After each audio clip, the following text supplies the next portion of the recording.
नमस्ते दर्शक हो, आइए देखते हैं भारत का सौंदर्य और वैभव। ये भारत का सौंदर्य और वैभव देखने के लिए हम महाराष्ट्र के सातारा जिले में गुरसाळे नाम के एक छोटे से ग्राम में आए हैं। ये गुरसाळे नाम के ग्राम में 5 शिव मंदिर है। उसमें से तीसरा मंदिर हम आज देखने वाले हैं, जो सबसे प्राचीन और सुंदर नक्काशी युक्त मंदिर है। आप मेरे दाहिनी बाजू में देख सकते हैं, इस रामलिंग मंदिर में सुंदर पुष्करिणी तालाब बनाया गया है और इस पुष्करिणी तालाब के सामने ही मुख्य रामलिंग मंदिर है, जो हमें आज देखना है। तो इस मंदिर का देखने का आरंभ हम पुष्करिणी तालाब देखने से करने वाले हैं। तो आइए पुष्करिणी तालाब अंदर से देखते हैं। पुष्करिणी में उतरने के लिए कुछ स्टेप्स बनाए गए हैं। ये स्टेप्स उतरकर हम नीचे जाते हैं।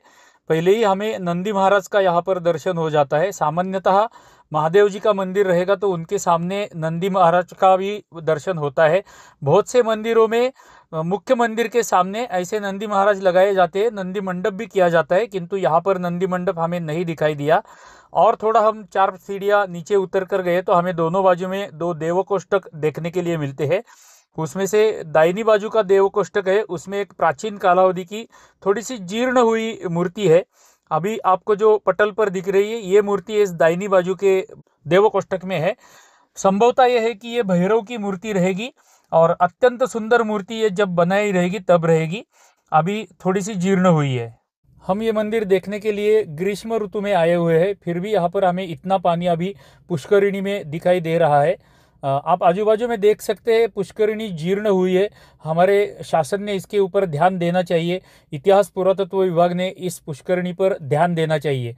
इस पुष्करिणी के चारों बाजू में हमें अनेक देवकोष्ठक देखने के लिए मिलते हैं।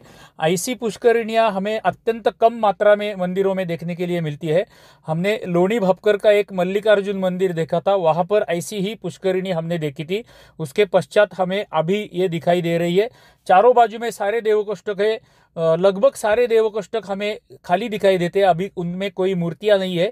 कुछ कुछ देवकोष्ठकों में प्राचीन जीर्ण हुई भग्न अवस्था में रखी हुई मूर्तियां हमें देखने के लिए मिलती है। किंतु ये सारी पुष्करिणी जो है ये अत्यंत दर्शनीय है। ऐसी पुष्करिणी मैं फिर से स्मरण दिलाता हूँ, हमें बहुत कम स्थानों पर या मंदिरों में देखने के लिए मिलती है। पुष्करिणी के सामने यदि आप देखेंगे तो आप सीढ़ियाँ देखते रहेंगे। ये सीढ़ियाँ मंदिर में जाने के लिए, मंदिर के सभा मंडप में जाने के लिए ये सीढ़ियाँ है। ये सीढ़ियों के ऊपर भी अत्यंत सुंदर नक्काशी बनाई गई है। फूलों के अनेक प्रकार इन सीढ़ियों के ऊपर बनाए गए हैं और एक गजलक्ष्मी की मालिका भी यहाँ पर बनाई गई है। आप यहाँ पर गिनेंगे तो मुझे दिख रहा है 6 गजलक्ष्मी हमें यहाँ पर देखने के लिए मिलते हैं। गजलक्ष्मी की ये मालिका वैभव का प्रतीक मानी जाती थी। अभी मैं आपको मंदिर की बाजू से पुष्करिणी दिखा रहा हूँ। आप ये पुष्करिणी की अवस्था देख लीजिए, अत्यंत विकट अवस्था है। जैसे मैंने पहले बोला था, इतिहास पुरातत्व विभाग ने इस पुष्करिणी पे के ऊपर ध्यान देना चाहिए, इसकी दुरुस्ती करनी चाहिए, रखरखाव करना चाहिए। हम रिसेंटली इंग्लैंड में गए थे। इंग्लैंड में हमने जितने भी ऐसी ऐतिहासिक वास्तुएं देखी, वहाँ पर उन्होंने अत्यंत सुंदर पद्धति से जतन करके रखी है। ऐसी हमें भी हमारी वास्तुएं जतन करके रखनी चाहिए। अभी आप देख सकते हैं पुष्करिणी से आगे आके हम मंदिर के सभा मंडप में पहुंच गए हैं। सभा मंडप को सामने की दिशा में हम देखेंगे तो 1 2 3 4 ऐसे 4 स्तंभ हमें सामने की बाजू में दिखाई देते हैं। ये 4 स्तंभ सामने के हैं। इनके ऊपर भी सुंदर नक्काशी बनाई गई है और उसके अंदर के लाइन में हमें 1 2 3 और ये साइड में 4 ऐसे 4 स्तंभ आगे दिखाई देते हैं। अंदर एक देवकोष्ठक है जिसके सामने एक बड़े आकार की कढ़ाई रखी गई है। उसके पीछे ये देवकोष्ठक है, सामने एक देवकोष्ठक है। ये 2 देवकोष्ठक और दाहिनी बाजू में भी वैसे ही 2 देवकोष्ठक हमें देखने के लिए मिलते हैं। तो ये है मंदिर का सभा मंडप। प्रत्येक स्तंभ के ऊपरी भाग में हमें नाग देवता का शिल्प बनाया हुआ दिखाई देता है। ये नाग देवता आप देख सकते हैं। ऊपर के छत का भार अपने फन के ऊपर लिया हुआ है, ये दर्शाने के लिए नाग देवता ये होती है। उसके नीचे ड्राई जॉइंट है। उसके नीचे की ये गोलाकार देख लीजिए आप, ये सुंदर नक्काशी यहाँ पर बनाई गई है। अंदर का पाषाण तर्रास कर यहाँ से निकाला गया है। केवल छिन्नी और हथौड़ी के सहाय्य से ये नक्काशी बनाई गई है और अत्यंत शार्प नक्काशी यहाँ पर बनाई गई है। ऊपर की दिशा में मंदिर का छत दिखाई देता है, गोलाकार नक्काशी बनाई गई है ऊपर की दिशा में भी। और एक के ऊपर एक पाषाण रख के ड्राई जॉइंट पद्धति से बनाया हुआ ये छत और संपूर्ण मंदिर विदाउट यूजिंग एनी तांबा पीतल कुछ भी प्रयोग नहीं किया गया है। केवल पाषाण के ऊपर पाषाण रख के ये मंदिर ड्राई जॉइंट पद्धति से ही बांधा गया है। ऐसी ही इस मंदिर की रचना है जैसे अनेक मंदिरों में होती है। आप सारे दिशाओं में देख सकते हैं, ये चारों देवकोष्ठक देख सकते हैं। इनमें से एक देवकोष्ठक आप देखेंगे तो ये विशेष देवकोष्ठक हमें यहाँ पर देखने के लिए मिलता है, जहाँ पर हमें शेषशाही विष्णु का शिल्प दिखाई देता है। अभी थोड़ा सा जीर्ण हुआ है, किंतु शेषशाही विष्णु का सुंदर शिल्प हमें इस सभा मंडप में देखने के लिए मिला। मंदिर के इस सभा मंडप को हमें 4 स्तंभों की पंक्तियां देखने के लिए मिलती है। 4 स्तंभों की 3 पंक्तियां है, ऐसे कुल मिलाकर हमें 12 स्तंभ दिखाई देते हैं।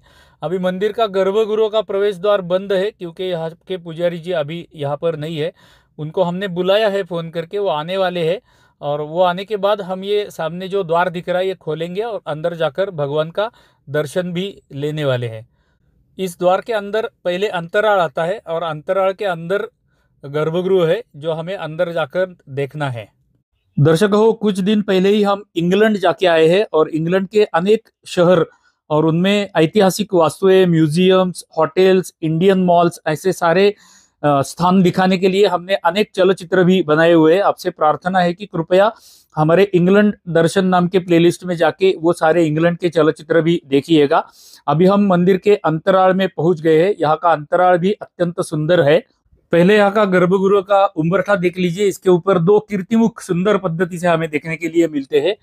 और इस अंतराल में भी हमें एक नंदी महाराज का दर्शन हो जाता है। नंदी महाराज के ऊपर भी सुंदर नक्काशी बनाई गई है, किंतु ये नंदी महाराज बाद में लगाए गए रहेंगे। इसके प्राचीन नंदी महाराज तो मंदिर के हमने पुष्करिणी में देखे थे।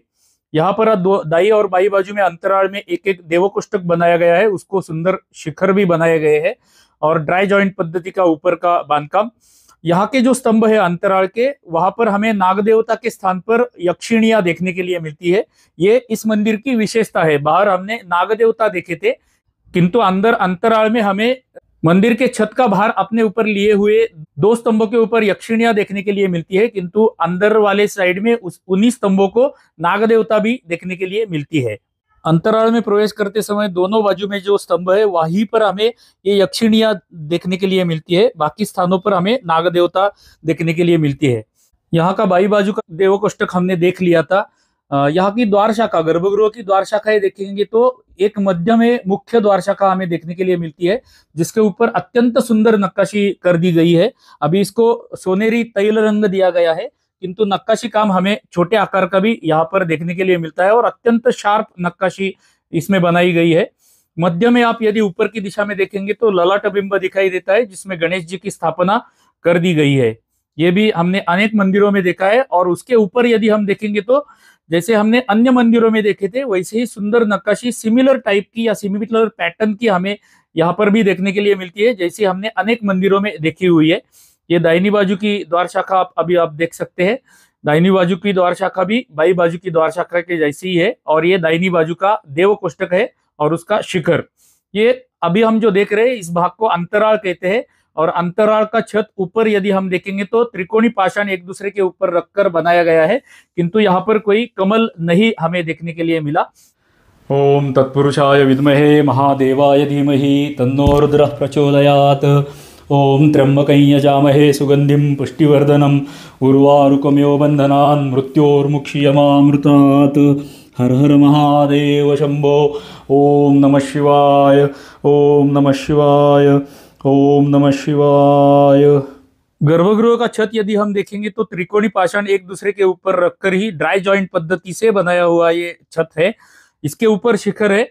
अभी मध्य में जो आपको 3 फुट बाय 3 फुट का बड़ा आकार का पाषाण दिख रहा है, उसको छेद पड़ा है अभी, किंतु ये प्राचीन है। और इसके ऊपर अखंड पाषाण में एक कमल भी हमें बनाया हुआ देखने के लिए मिलता है। सुंदर कमल ऊपर की दिशा में है। यहाँ के स्तंभ यदि हम देखेंगे तो गर्भगृह को भी चारों कोनों में पाषाण से बने हुए स्तंभ हमें देखने के लिए मिलते हैं। जैसे अभी आप बाई बाजू का स्तंभ देख रहे हैं, ऐसा ही स्तंभ दाहिनी बाजू में भी हमें देखने के लिए मिलता है। गर्भगृह के मध्य में अभिषेक पात्र टांगने के लिए एक लकड़ी लगाई गई है और उसको अभिषेक पात्र लगाया हुआ होता है। और 24 घंटे महादेव को जलाभिषेक होता रहता है। ये भी यहाँ की एक विशेषता हमें देखने के लिए मिली। अभी आप देख सकते हैं गर्भगृह का 360 डिग्री में आपको व्यू दिखा रहा हूँ। ये बाहर की बाजू के स्तंभ है। ऐसे स्तंभ चारों कोनों में हमें गर्भगृह में देखने के लिए मिलते हैं। ऐसे ही प्राचीन मंदिर, किंतु अप्रसिद्ध मंदिर यानी कि अधिकतर लोगों को पता नहीं होते हैं, ऐसे मंदिर दिखाना हमारे वाहिनी की विशेषता है। हम सीमेंट से बांधे हुए मंदिर अधिकतर दिखाते नहीं है, हम प्राचीन मंदिर ही दिखाते हैं और अप्रसिद्ध मंदिर दिखाना हमारी विशेषता है। तो हमारा भाग्य अधिक है कि आज हम दोपहर के समय में यहाँ पर आए हैं। ये जब हम यहाँ पर पधारे तो ये गर्भगृह को ताला लगाकर बंद कर दिया गया था, किंतु हमने यहाँ के पुजारी जी को फ़ोन किया। मध्य में जो आपको दिख रही है ओमकार जी यहाँ के पुजारी है, वो यहाँ पर आ गए और उन्होंने हमें गर्भगृह खोल के दिया, इसलिए हमारा दर्शन अच्छी पद्धति से हो गया। यहाँ के ग्रामस्थ है ये पुजारी जी और ग्रामस्थ लोग इस मंदिर की सुंदर पद्धति से व्यवस्था रखते हैं, इसलिए पुजारी जी और यहाँ के ग्रामस्थों के हम अत्यंत आभारी है। अभी हम मंदिर बाहर से देखना आरंभ करते हैं, आइए। मंदिर के सभा मंडप के बाहर की बाजू से अत्यंत सुंदर नक्काशी बनाई हुई हमें देखने के लिए मिलती है। कुछ शिल्प हमें देखने के लिए मिलते हैं जो उस कालावधि के समाज जीवन के चित्र होते हैं या उसका दर्शन हमें कराने वाले शिल्प हमें इस सभा मंडप के बाहर की बाजू से दोनों बाजू में 8-8 लगभग ऐसे शिल्प हमें बनाए हुए देखने के लिए मिलते हैं। समाज जीवन के विविध अंग इन शिल्पों में दिखाए गए हैं, इन नक्काशी में दिखाए गए हैं और दोनों बाजुओं में, दाई बाजू में और बाई बाजू में, दोनों बाजुओं में हमें द्वारपाल भी देखने के लिए मिलते हैं।